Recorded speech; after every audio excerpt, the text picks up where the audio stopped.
Hola, ¿qué tal? Un saludo y un abrazo virtual para todos los amigos que están conectados a esta hora por este canal de la familia cubana y este espacio, Backstage Deportivo, un programa creado, diseñado, ¿para qué? Para conversar, conocer, interiorizar acerca de la vida, de las carreras de nuestros atletas, de los deportistas cubanos que son tan grandes y son tantos, no solo en Cuba, sino por el mundo entero. Y hoy vamos a estar conversando con un grande del voleibol cubano. Grande sí, por estatura, pero también por toda la carrera y la dimensión que ha alcanzado y sigue cosechando todos los éxitos en su carrera deportiva. Les presento, sin decir su nombre, bueno, sí, lo voy a decir, por supuesto, pero ustedes lo conocen, Lionel Marshall. Bienvenido. Bueno, mucho gusto. Muchísimas gracias por estar en este Backstage Deportivo y acceder a la familia cubana. Gracias a ustedes por invitarme. Vamos a estar conversando, ya lo decíamos en la presentación, acerca de tu carrera, de todos los logros. Por supuesto, sabes que hay un momento determinado dentro de la historia del voleibol cubano del que tú formaste parte, que no se puede dejar de mencionar, que fue aquel incidente de 2001 cuando el equipo completo decide abandonar el país. Pero vamos a empezar por los inicios. Vamos a empezar, Lionel Marshall. ¿Cómo llega al voleibol? ¿Si fue el primer deporte que le gustó? ¿O cómo fueron esos inicios dentro del deporte para Marshall? Bueno, te explico. Yo vengo de una familia de atletas. Mi papá era jugador de voleibol en la selección nacional por muchos años. Mi mamá también era jugadora de voleibol. Y desde chiquito siempre tuve esa presencia del deporte en casa. Mi primer deporte no fue voleibol, fue la pelota. Empecé como pelotero cuando tenía alrededor de 12 años. Y, mano, seguí en ese mundo. Entré a la IDE y ahí ocurrió una anécdota muy extraña porque estaba terminando un entrenamiento de pelota, camino por un terreno de voleibol y me llama la atención el tipo de entrenamiento que hacían los jugadores. Y se me acerca un entrenador y me dice, no, ¿te gusta este deporte? Y le dije, bueno, yo juego pelota, pero bueno, sí, me llama mucho la atención. En ese momento yo veía esos atletas que saltaban y le daban a la pelota del otro lado y tenía temor porque decía que no se pueden caer con la NE en el medio, no se dan golpes. Y el entrenador me dice, no, para nada, eso se entrena en una técnica y verás que te va a gustar. Y me dice, si quieres empezar, yo puedo hablar para que te cambies y empiezas a jugar voleibol. ¿Cómo te llamas? Cuando le dio mi nombre, me dice, pero si tu papá era jugador, ¿por qué tú no juegas voleibol? Y ahí me convenció y ahí empezaron mis primeros pasos en el voleibol, en la I de Mártires de Barbados, teniendo unos 14 años. Y gracias a ese entrenador que me inició en el mundo del vóley, llegué a ser lo que soy ahora en este momento. Estamos hablando de una etapa, por supuesto, donde incluso el béisbol vivía sus mejores momentos, había muchos peloteros, pero también el voleibol. Después vimos una generación, a partir sobre todo de esa de los 90, que salieron muchas figuras. ¿Te parecía que era más complicado para ti llegar a planos estelares en la pelota o en el voleibol? Te voy a decir la verdad, en la pelota era pitcher, primera base y creo que, si no recuerdo mal, right field. Y me gustaba mucho porque era lo que todos los jóvenes jugaban en ese momento. Pero no sé, puede ser que sea una cosa del destino, la sangre que llevaba de mis padres de voleibol, que enseguida que empecé me enamoré de ese deporte y no pensé más en la pelota. Es decir, de vez en cuando me venía a pensar, coño, si viro para atrás, pero nunca me pasó por la mente de abandonar el voleibol para regresar a la pelota. Y fue bien difícil porque veía que muchos amigos míos peloteros llegaron al equipo nacional. Sabes que el deporte nacional en Cuba es la pelota, pero el voleibol siempre para mí fue la primera opción. ¿Y qué dijo tu papá cuando se enteró de aquello, de que tú te estabas planteando al menos Ellos cambiar? nunca me hicieron presión, ¿sabes? Yo le agradezco a mis padres eso, que nunca me impulsaron a hacer algo que ellos hicieron. Y eso fue la clave, porque a lo mejor si mi padre me decía, Leo, ponte a jugar vóley, no lo hacía. Claro. Entonces hacer natural una decisión mía fue más fácil el proceso y fue mucho más tranquilo. Cuando empiezas en el voleibol, o sea, esto sobre todo para yo conocer interioridad, por supuesto, al no ser atleta no tengo acceso a esa información. Cuando tú llegas al voleibol, primeramente ya te ubican en una posición o vas pasando por varias posiciones hasta que demuestras que o eres bueno como pasador, como auxiliar, como opuesto. Los primeros años en el vóley, ellos te van cambiando de rol para ver cuál es la posición que más se adapta a tu físico, a tu forma de jugar, a tu técnica. A mí no me gustaba nunca ser atacador, yo era pasador, jugué pasador muchos años, hasta que llegué al Cerro Pelado.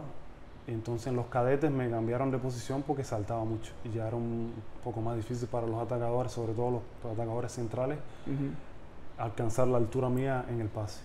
Entonces fue una decisión del entrenador y me cambió hacia opuesto. Y jugué hasta el equipo nacional todos esos años de opuesto, pero también jugué líbero una vez. Es decir, me enseñaron la versatilidad desde pequeño, pero mi posición de siempre, que más me gusta, es ser pasador. O sea, ¿todavía guardas esos recuerdos y esos deseos de Yo pienso antes de retirarme que un año de pasador que quisiera jugar. Sí, porque de eso vamos a estar conversando también. ¿Estás activo aún? Sí. ¿Estás jugando fuera de Cuba? ¿Qué estás haciendo en este momento? ¿Dónde estás jugando? Claro, ahora estaba terminando un contrato en Turquía, que ahora dentro de poco tengo que salir para terminar los playoffs, y el año que viene regreso a Italia de nuevo a jugar. Y ya pienso que... Donde tienes grandes éxitos y grandes galardones también en Italia. Sí, son muchos años, ya llevo más de 20 años jugando allá. Y es mi segundo país porque fue el que me acogió, el que me impulsó en la carrera profesional. Y he hecho muchas amistades, he tenido muchos encuentros con cubanos allá y ha sido para mí una gran experiencia. Sí, estamos hablando de la liga italiana donde, bueno, tú lo decías, grandes amistades y grandes jugadores cubanos. O sea, hay muchos jugadores allá, estamos hablando de las mejores ligas del mundo. Estamos hablando de una selección que también quisiera que me comentaras, vamos a conversarlo después, de esa rivalidad Cuba-Italia en un momento determinado. Pero, ¿qué tal adaptarse y qué tal, o sea, cómo ha sido la adaptación y qué tanto te han ayudado los jugadores cubanos que están allá? O sea, te ayudaron en su momento, por supuesto, y después tú pasaste al plano de ayudar al que iba llegando. No, nosotros empezamos nuestra experiencia en Italia individualmente a finales del 2001. Y como llegamos todos en el mismo momento, fue bastante duro porque teníamos una sola figura. Creo que fue Osvaldo Hernández, que estaba allá en ese momento en Italia, en Roma, que nos ayudó mucho en esos inicios. Nosotros siempre hemos ido a jugar a Italia, pero siempre con la tutela de la federación, y era la primera vez que íbamos solitarios. Pero la transición fue bastante tranquila. Siempre uno tiene siempre la incertidumbre, ¿no? Si puede salir todo bien. Gracias a Dios salió todo bien. Y lo que pasó después es que los jóvenes que llegaban, nosotros les explicábamos más o menos qué es lo que tenían que hacer, los pasos a mover. Y pienso que ellos lo están haciendo también con las nuevas generaciones. Sí, sobre todo pudieron arroparse entre todos. Vamos a hablar ahora entonces de la llegada al equipo nacional. Bien jovencito, estamos hablando con 17 años, ya Leonel Marshall estaba en el equipo nacional.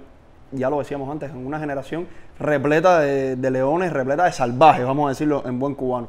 Y ya Marshall estaba en la comida. ¿Cómo fue ese momento? Fue bien, fue increíble porque, ¿sabes? Yo era un niño, estaba en el equipo cadetes, después subí a la juvenil y enseguida me subieron al equipo nacional. Pero en el equipo nacional había una preselección de jugadores, de más de 30 jugadores que eran todos buenos. Y te voy a hacer una anécdota que los que jugaron conmigo en ese tiempo lo saben. Cada vez que había un viaje, los entrenadores ponían 12 maletines llenos de la Mizuno, que era la marca que en ese tiempo nos patrocinaba, llenos de toda la ropa del viaje. Entonces ellos esperaban hasta el último día para decir la selección que viajaba. Y era bastante peculiar porque en ese momento era estresante y peculiar porque en ese momento se hacían los entrenamientos muy agresivos porque todo el mundo quería ir y no sabía, los 6 titulares sí sabían. Es decir, más o menos 10 jugadores sabían que eran ellos. Pero los otros 4 o 5 estaban ahí en la lucha, entonces se veía una agresividad increíble, era un challenge completamente en todas las acciones del vóley. Y eso hizo que creciera la competencia y nos ayudó mucho lo que es el tema competitivo cuando veías un adversario, ¿no? Que estábamos en una situación difícil, eso nos ayudó mucho a crecer y a creer en nuestras posibilidades. Pero fue un momento muy peculiar para mí porque yo siempre he tenido que demostrar mucho más, porque mi papá fue un atleta, en esos momentos también mi papá fue presidente de la federación y todo el mundo al inicio de mi llegada a la selección como que el apellido que llevaba ya era pesado, demasiado, y sobre todo después que mi papá era presidente. Es decir, yo estaba solo, porque mi papá no podía ayudarme en nada y nunca lo hizo y tenía que demostrar el doble de los demás. Hasta el entrenador tenía que demostrar el doble de los demás, porque temía la actitud de las personas o los comentarios que podían salir en la calle. Entonces, ¿sabes? Cuando entrenábamos nosotros con el equipo nacional, yo me quedaba unas horas más, entrenaba solo. Fue todo un proceso bastante fuerte, pero que me ayudó a crecer como atleta a joven edad.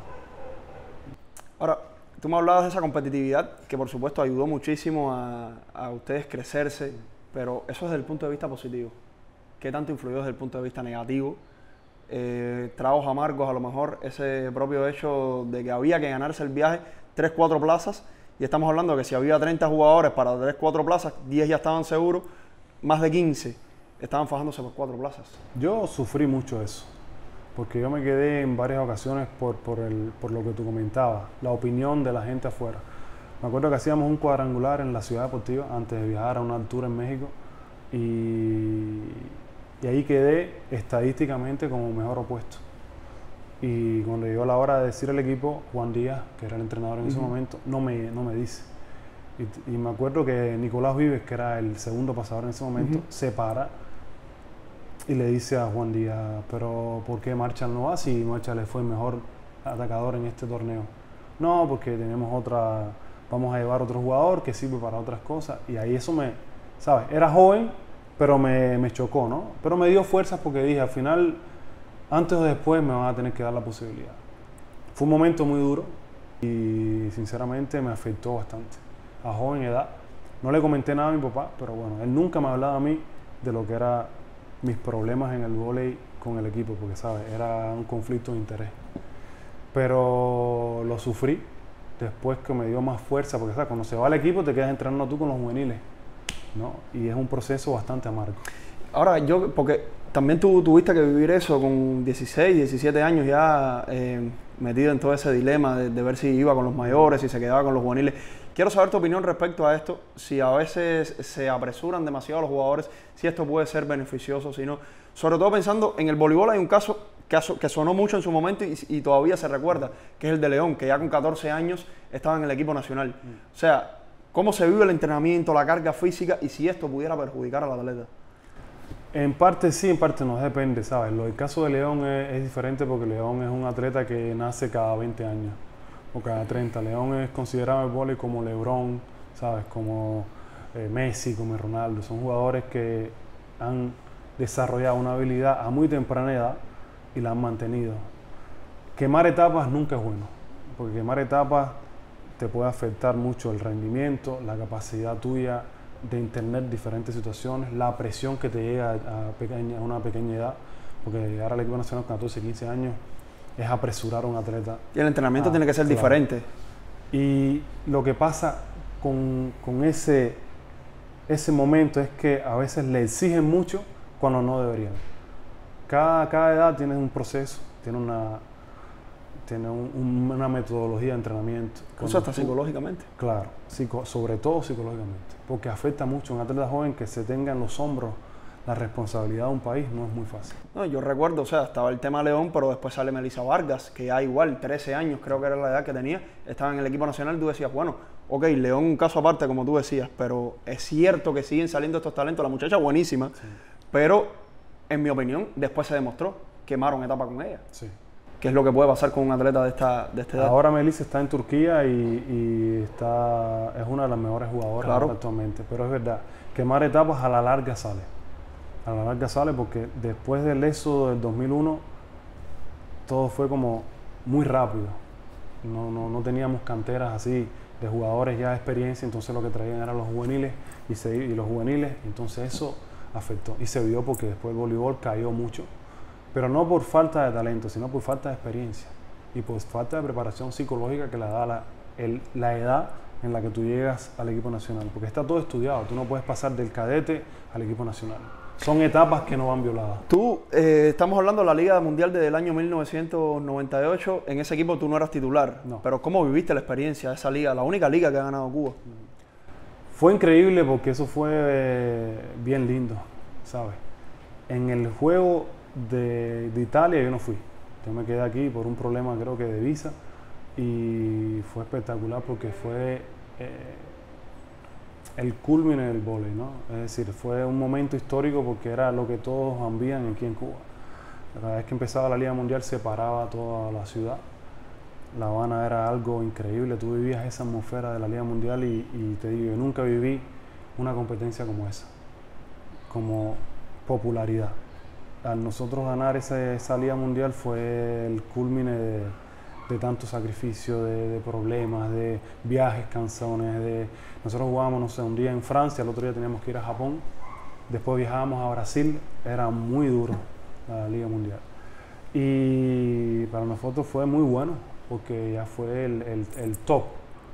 Y ya teníamos al vóley cubano como en los primeros lugares en el ranking mundial. No, y sobre todo lo que tú lo decías, lo que se vivía aquí cuando se venía a la ciudad deportiva a jugar, esas colas inmensas, esa euforia por ver, porque evidentemente al cubano le gusta el deporte y el buen deporte. Y si tú tienes a un equipo, o sea, tu propio equipo nacional de una disciplina deportiva que es de lo mejor que hay en el mundo, indiscutiblemente, se va a llenar donde quiera que vayas a jugar. Claro. ¿Cómo se vivía aquello, esa euforia con el público? Salían a la calle y por supuesto los conocían. Sí, eso era algo increíble, te digo. Eso, en esos tiempos, como se vive el fútbol ahora, nosotros lo vivíamos en aquellos tiempos del voleibol. Yo me recuerdo que nosotros nos teníamos que demorar horas antes de salir de la ciudad deportiva para poder regresar a nuestras casas. Te digo que cuando llegábamos, nos quedábamos en el Riviera los días anteriores, previos a los 2 juegos que jugábamos en la ciudad deportiva. Y desde que íbamos en la guagua que nos llevaba a la ciudad deportiva, veías la gente caminando casi desde la Plaza de la Revolución para irnos a vernos jugar. Y era algo de verdad que nos llenaba mucho de emoción y nos daba fuerzas, ¿no? Porque veías que todo el pueblo te seguía. Había gente que se quedaban cuando jugábamos afuera hasta las 4 de la mañana, 5 se levantaban para ver nuestros juegos. Y eso es bastante lindo, ¿no? De vivirlo como atleta. Y ahora vamos entonces del año 98 a pasar a Sydney 2000, donde el equipo nacional salía con grandes pretensiones, sin embargo queda en un 7º lugar. A ver, en un partido también que pierden con Rusia, no ahora con cualquier equipo, y que lo pierden luchándolo, o sea, en el pase a las medallas. Pero el contraste de las sensaciones, sobre todo de haber ganado la liga, el tratamiento del pueblo, los mismos directivos del INDER en ese momento y de la federación, a después lo que pasa, o sea, lo que sucede en Sydney, donde no logran una medalla. ¿Cómo fue esa diferencia? Fue bien dura. Nosotros perdimos ese pase a la semifinal con Rusia, un partido 3-2, bien duro, bien difícil. Nos dolió mucho, eso nos partió las piernas a la mitad, porque sabíamos lo que conllevaba eso. Todos los que vivimos esa tarde, sabíamos que ese fue el día del cambio del voleibol completamente, porque ya venía en el ambiente un comentario de que si estábamos cansados, que si estábamos... Al perder esa semifinal, ese cuarto de final, se atacaron a eso del cansancio y ahí fue donde empezaron más problemas. Los dirigentes como que justificaron ese no resultado con las ligas profesionales y fue bien duro porque nos cambió. ¿Y qué había detrás de todo eso? Porque, o sea, para atacar así al voleibol, un deporte que incluso económicamente estaba dando muchísimo al país, o sea, ¿por qué atacar al voleibol? ¿Por qué desde antes? O sea, tú me dices que esto es una justificación, evidentemente había algo detrás. Te voy a ser sincero, el comentario que había en el Cerro Pelado en ese momento era que otros deportes estaban como que un poco celosos de lo que era el buen momento del voleibol. Éramos los únicos jugadores que jugábamos profesionalmente. Y el balonmano también en ese momento. El balonmano. Pero el voleibol era más remunerativo, ¿no? ¿Sabes? Claro. Casi todos los jugadores tenían un estándar de vida un poquito mejor. Tenían un auto, tenían una vida un poco más adecuada. Había envidia. Había un poco de envidia. Entonces, los otros deportes decían, ¿por qué yo no? ¿Por qué yo sí? ¿Por qué? Y se creó esa atmósfera negativa y al primer mancante de resultados se atacaron a eso y ya nos quitaron los contratos. Y entonces después cuando regresan a Cuba, después de esas Olimpiadas. Fue duro porque el pueblo se esperaba una medalla. Y lo que dijeron aquí era que estábamos cansados, que por qué, que qué pasó. Y no saben que el deporte hay quien gana y quien pierde. Hay momentos, son etapas. Y hay mucha gente que no entiende eso. Y piensan que la mejor manera de superar a ese problema es con un castigo. Y no siempre es así. A veces hay que dar confianza para que los atletas sientan que tienen el apoyo del pueblo y de la dirigencia y te van a rendir mucho más después. Sí, que no era una cuestión de actitud, era una cuestión de que se perdió un partido 3-2 en tiebreak contra Rusia, no contra cualquier selección, y que se perdió realmente luchando. No fue una cuestión de actitud. Vamos entonces a lo que vino después. Ya estando en el equipo nacional, tengo entendido, tú me lo aclaras si no fue así, se cancelan a partir de Sydney, se cancelan los contratos. Fue después de Sydney. se cancelan los contratos en ligas internacionales, o sea, sobre todo en Italia, acá, allá que estaban jugando. ¿Cómo fue el volver a incorporarse al equipo nacional durante todo lo que quedaba de 2001 completo, porque estuvieron jugando acá todavía? Esa convivencia en el equipo nacional, ¿cómo fue? Adaptarse de nuevo a que ya no estaban jugando en el exterior, ya no estaban, o sea, con una forma de vida y volver a lo que tenían antes. No fue difícil porque realmente nosotros con el equipo nacional viajábamos mucho. Es decir, nosotros éramos uno de los equipos que más viajaba en el país. Me recuerdo que llegamos, nos dieron unos días de vacaciones y después teníamos que, creo que ir a Brasil o a un torneo en Bélgica, si no recuerdo mal. Pero fue bien duro porque se veía la desilusión en cada uno de nosotros. La Olimpiada para nosotros es lo máximo, ¿no? Y te cuesta mucho trabajo después soltar ese trago amargo que es como decirte, resultado de 4 años de preparación para llegar a ese. Y sobre todo la presión que se le estaba viviendo de parte de la afición. Teníamos una presión popular muy grande y por eso fue que ellos tomaron esta decisión. El voleibol en ese momento, te puedo decir tranquilamente que en esos años era hasta más popular que el béisbol, porque habíamos ganado la Liga Mundial, era un equipo que estaba preparado para coger medallas. Teníamos muchos ojos. No, y que con el béisbol pasaba algo, que sí, se estaban ganando todos los torneos, se decía, era el mejor equipo amateur del mundo, pero estaba aquello que no estaban chocando con los profesionales, contra MLB todavía, ni mucho menos. Pero el voleibol sí, el voleibol ya no había techo más arriba de lo que estaba haciendo el equipo cubano. Te quiero hacer una pregunta, cuando he conversado con varios atletas de esa generación, le hago la misma pregunta y quisiera que fueras lo más sincero que puedas. ¿Tenías tomada la decisión antes de lo que sucedió ya a finales de 2001 en Bélgica? Absolutamente no. Eso fue una decisión tomada 5 minutos antes que pasara. Eso fue una decisión que no fue pensada. Si era pensada, creo que ninguno se hubiera ido. Fue una decisión que fue fuerte, pero que fue una reacción. Y al ser así, te digo, pudimos irnos por eso. Si nos poníamos a pensar, a dormir, a ver qué vamos a hacer, no. ¿Lo conversaron entre algunos de ustedes? No, eso fue todo muy en 10 minutos. Esta decisión va a ser, ¿qué quieren? Sí, yo, y ya.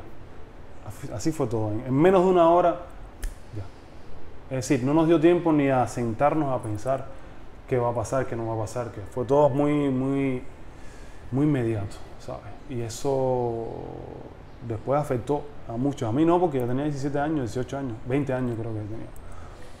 Era joven, no tenía todavía no tenía familia, hijos. Sí, una familia creada, claro. Tenía mi mamá y mi papá aquí, pero bueno, no tenía hijos.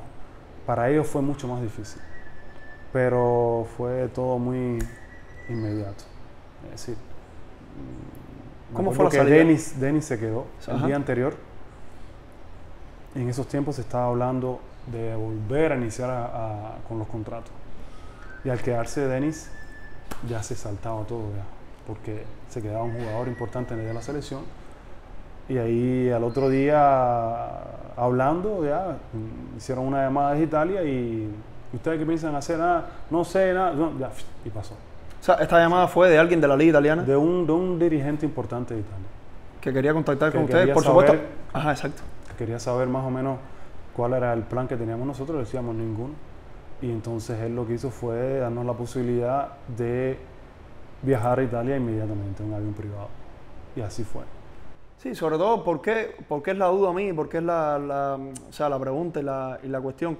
Sobre todo de saber por qué pasó, sobre todo de entender, por ejemplo, a este dirigente italiano en contactar directamente a los atletas, porque evidentemente ya se había roto un contrato, que esa es otra cosa que te quería preguntar. Ese contrato, cuando se rompe, ¿qué tiempo les quedaba a ustedes de vigencia?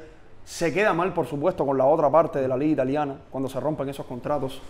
No había todavía, es decir, estaba la voz de que iban a aceptar de nuevo hacer contratos. En ese año que nosotros nos quedamos, no habían contratos todavía. Nos habían dicho, cuando regresen a La Habana, vamos a empezar a tramitar los contratos de nuevo con la liga italiana. Pero se habían interrumpido los contratos así, aunque te quedara el tiempo que te quedara. Se habían interrumpido completamente, es decir, nosotros ya no teníamos ningún tipo de contacto pero te voy a explicar. Nosotros teníamos los contratos eran con Cuba Deportes.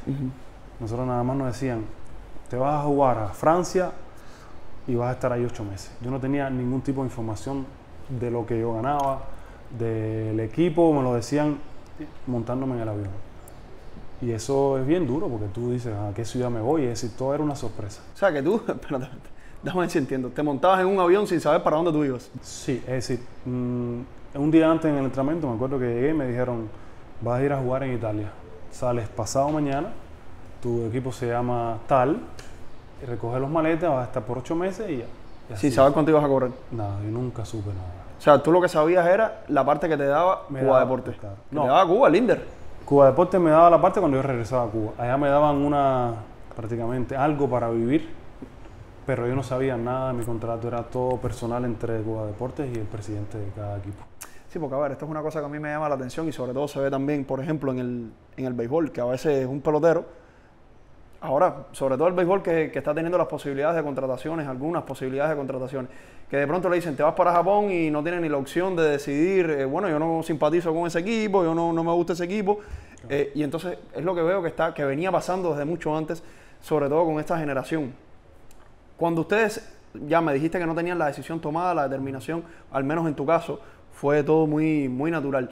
Pero yo tengo entendido de que previo, porque lo he conversado con algún que otro atleta, que previo a esto hubo un intento de intercambio con la dirigencia del Inder de ese momento, las autoridades, de tratar de llegar a un consenso y eso fue fallido. Sí, tuvimos una reunión en el Inder bastante larga, intensa, y al final no hubo ningún tipo de acuerdo. Nosotros, de una manera muy educada, tratamos de explicarle algunos puntos que eran importantes, ¿no? Pero para el desarrollo del voleibol tú tienes que medirte todo el año con jugadores fuertes como tú. Tú no puedes estar entrenando aquí en Cuba entre nosotros mismos y ellos allá midiéndose con los mejores del mundo. Tratamos de explicarlo muchas veces, pero tenían ellos una decisión tomada y no hubo manera. En fin, son cosas que bueno, en fin, recordarlas y para que se sepa, porque en muchos casos son interioridades que ni siquiera se conocen. Llegaste a Italia, ya llegaste por supuesto con una oferta de un club, te integraste a la liga italiana. ¿Cómo fue ese momento? ¿Cómo fue? Eras bien joven, o sea, tú lo decías, tenías la posibilidad de adaptarte, de moldearte todavía porque estabas bastante joven, pero ¿cómo fue esa experiencia? Fue muy positiva porque ahí fue mi primer cambio de rol. Yo llegaba en Italia como opuesto. Llego al equipo de Piacenza en el 2002 y me encuentro a un entrenador que es uno de los mejores del mundo, que se llama Julio Velasco, y que fue el entrenador de la generación de los fenómenos de Italia. Y me dice que él quiere cambiarme de posición, en una posición que yo nunca había jugado, que no creía, que no me gustaba, pero él me convenció y me dijo, nosotros este año, con esa posición que vas a jugar tú, vamos a llegar a la final del campeonato italiano. Y yo lo miré así y le di de loco, ¿no? Porque sinceramente, yo jugando muchos años de opuesto, y que me quieran cambiar de posición, una posición mucho más versátil, porque sabes, el jugador, el atacador auxiliar es más versátil, tienes más contacto con la pelota, tienes que recibir, tienes que defender en una zona mucho más amplia, es más difícil. El atacador opuesto es más de fuerza y altura y, ¿sabes? El atacador auxiliar tiene que ser un poco más técnico. Y le di de loco y me hizo callar la boca porque ese año llegamos a la final del campeonato italiano y quedé mejor atacador de la liga italiana en ese año, que fue mi primer año. Ya después de ese momento yo se lo agradezco toda la vida porque fue el que me impulsó en ese rol, ¿no? Y me ayudó mucho, la verdad. ¿Y cómo fue llegar a la liga italiana ya por tu cuenta, ya por supuesto empezando a madurar, ya como jugador más hecho, el contacto entonces con jugadores italianos de los cuales eras rivales, tenías una rivalidad acérrima en la selección nacional y que a lo mejor no sé cómo se había vivido en ese tiempo, pero me imagino que con muchos incluso hubiera hasta un poco de distancia, no sé, ¿cómo fue eso? Los jugadores, te voy a ser sincero, los jugadores de la generación de oro de Italia, algunos eran un poquito más como que reservados, ¿no? No te daban entrada a su espacio, porque, ¿sabes? Ellos vivieron una etapa muy buena en la liga italiana, fueron campeones mundiales, campeones de la Copa del Mundo, y eran una generación que todo el mundo los amaba. Entonces ellos eran un poquito más, yo jugué con Gardini, contra Bernardi, contra Papi, es decir, Luqueta, todos esos grandes campeones. algunos de ellos eran un poco más reservados. El más así auténtico era Papi. Nosotros jugamos 2 años juntos. Era uno que no, ¿sabes? Parecía cubano porque conversaba, era jaranero, pero los demás eran un poco más como que yo estoy aquí, tú estás allá. Es decir, y yo no pasaba ese límite, ¿sabes? Era mucho respeto, pero nunca quise como que invadir su espacio. Y así quedamos hasta que ellos se retiraron. Tú me hablabas ahorita de Italia como tu segunda casa, tu segunda patria después de Cuba. ¿Qué ha representado para ti todos estos años? Vivir, jugar, saber que puede ser un italiano más. Bueno, actualmente yo ya son más de 5 años que juego como italiano. Pero, ¿sabes? Es algo lindo, pero a la vez como a veces me duele saber que yo pudiera haber hecho mucho más por mi país, ¿sabes? Porque veo la calidad que hay, sobre todo no por mí, ya llevo muchos años ya en esta carrera. Pero nosotros tenemos una cantera muy grande de jugadores que pudieran tener un muro lleno de medallas importantes. El hecho de que Italia me haya acogido de la manera que lo hizo fue muy bueno para mí, porque me dio la posibilidad de desarrollarme como profesional, de ver hasta dónde podía llegar yo como atleta, y sinceramente fue algo que me motivó mucho y me ayudó mucho en mi crecimiento como atleta. ¿Nunca te planteaste jugar por la selección italiana? En realidad me llegaron varias veces la propuesta de hacerlo, pero nunca lo hice por un problema de... No sé qué decirte, yo soy por esa parte, seré un poco antiguo, pero ya a la vez que yo jugué por esta selección no creo que me sienta bien jugando por otra. Yo prefiero no hacerlo, que llegue un momento, como dicen muchos atletas, si tengo que jugar contra mi país, no lo haría. Es decir, para evitar ese momento, prefiero no. Sigo jugando como profesional y me evito ese dolor, ¿no? Porque a veces, ¿sabes? Imagina tú que juegas una final de un campeonato mundial y que yo ayude a ganar contra un país del cual nací, del cual soy parte, ¿no? Que lo llevo en la sangre. Sería muy duro. Entonces, y ahora, a la inversa, jugar por Cuba. Jugar por Cuba lo hubiera hecho. Te digo, nosotros cuando tomamos esa decisión, mandamos una letra para atrás, para el INDER, diciendo que nada de lo que hicimos fue por motivos políticos, sino por un problema de desarrollo personal y para tener una posibilidad de misurarnos con los mejores del mundo. Al llegar esa letra era como diciendo, yo quiero jugar profesional, pero quiero representar a Cuba, como lo hacen todos los jugadores del mundo. No tuvimos respuesta y entonces, bueno, seguimos con nuestra carrera de profesional. ¿Y si te lo pidieran ahora, de regresar a la selección cubana? Bueno, ahora ya no puedo. La edad no me lo permite, pero sería algo bien lindo. Es decir, a un atleta siempre representar su país es lo máximo, ¿no? ¿Sabes? Mira los brasileños. Algunos brasileños en Italia tenían la fama de que no rendían al máximo y cuando llegaban a Brasil con el equipo nacional era completamente otro jugador. Giva era uno de ellos. Giva cuando jugaba en Italia, todo el mundo, pero no es el Giva del equipo nacional. Es que representas a una nación.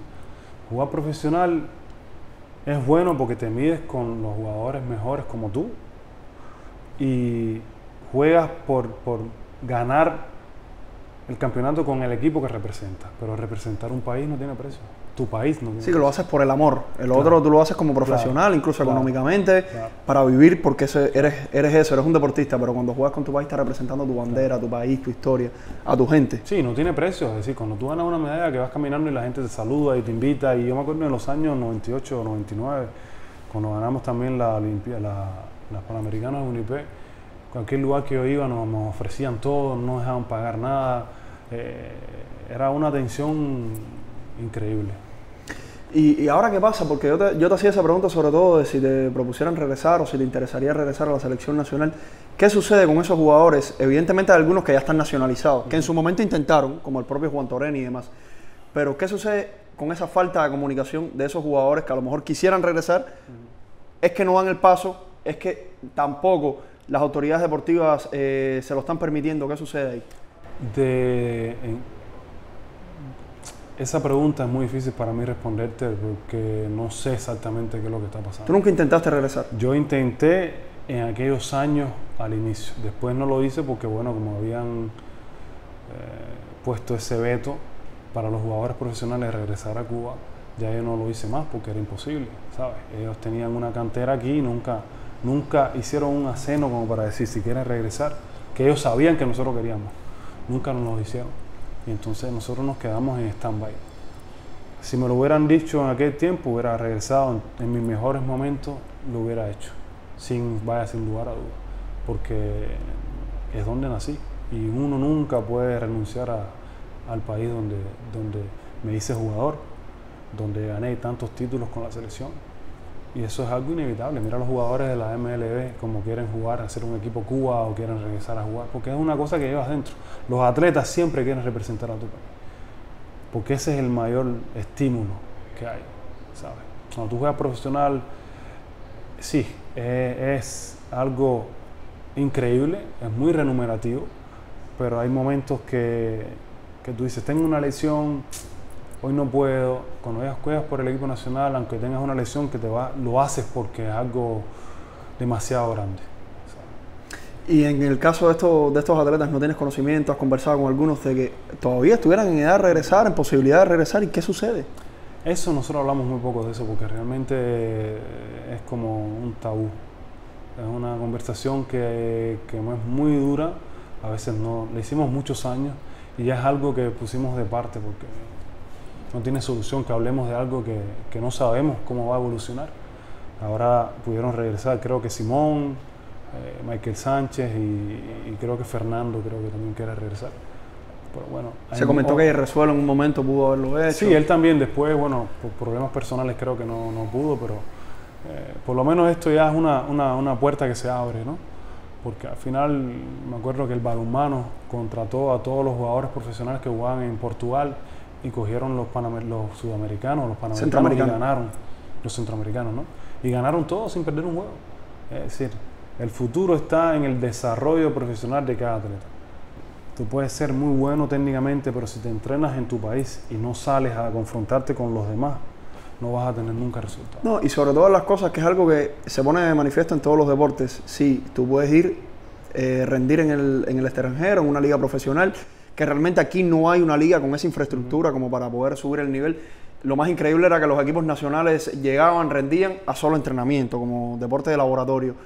Pero al unísono que esos atletas están subiendo el nivel, creo que también los entrenadores deberían subir ese nivel, porque no es lo mismo, a lo mejor, no sé, si tú me dirás si estoy en lo correcto o no, que a lo mejor fue lo que pasó en Sydney, que ustedes tenían una manera de jugar, una manera de entrenarse, un sistema de vida, que cuando llegan al equipo nacional es totalmente diferente. No es ni mejor ni peor, es diferente.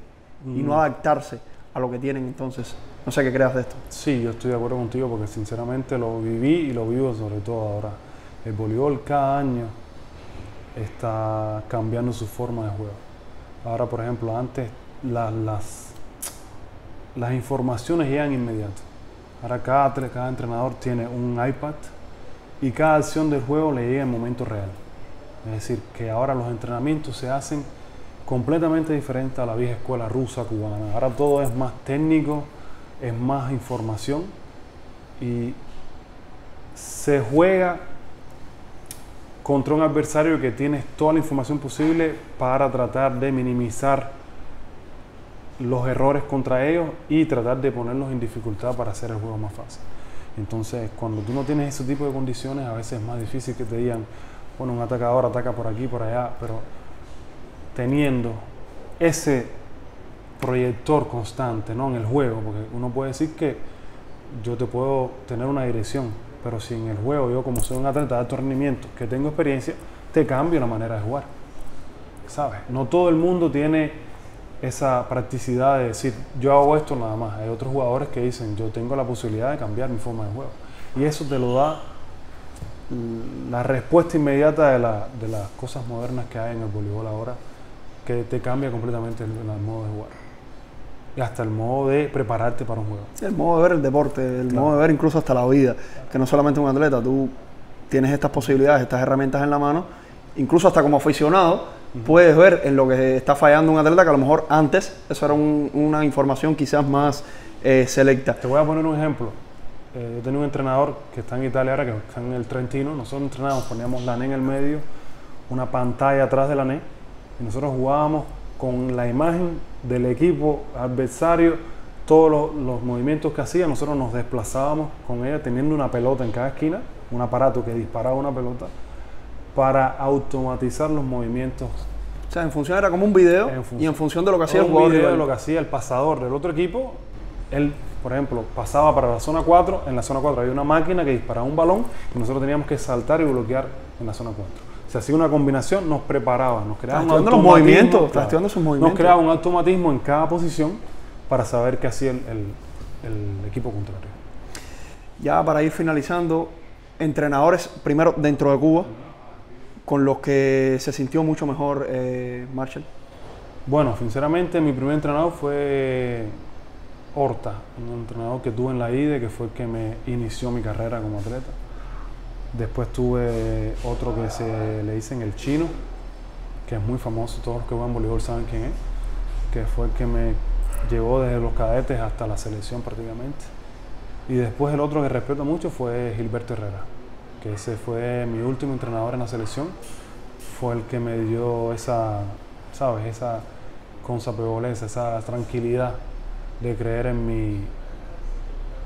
mi técnica, en mi forma de jugar, creer en mí mismo, aunque si era muy joven, me dio la posibilidad de aunque si tenía un momento de dificultad, creer que podía resolverlo, ¿no?